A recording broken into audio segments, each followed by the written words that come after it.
What I find is teachers encourage students to use their finger because they're worried that they're not going to be tracking right. And indeed, there are a few children who really need some extra help. So for example, you may have a student that starts to skip lines when they start to see more text like this.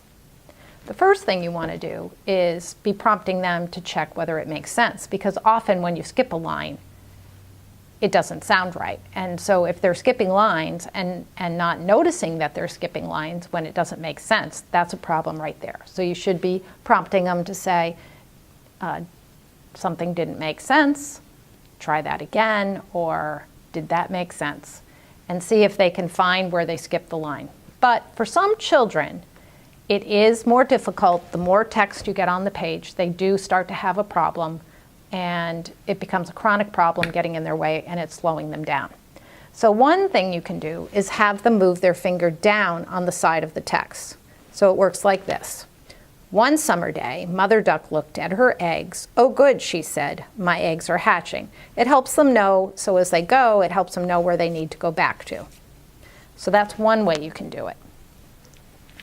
Another thing that you might do is use a little strip like this. So I'm going to put it down on the table.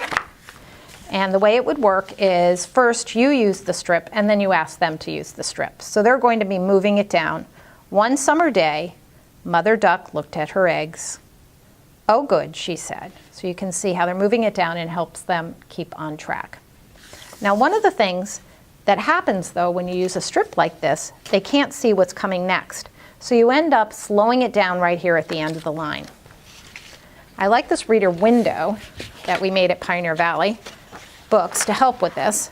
The way this works is it's got a shadow here, so you actually, when you get to the end of the line, you can see what's coming next.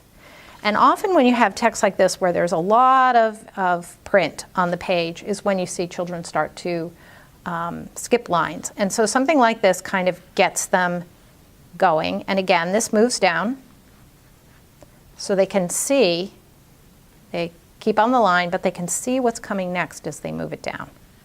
So I like this a lot. You can see that you do not need a finger, because if they use a finger to point to their words, that's going to slow them down and that's going to stop the fluency. So if they're really having a problem with that tracking, try some of these ways to help yourself. I hope this has been helpful. And next time I'm going to be talking about sound boxes.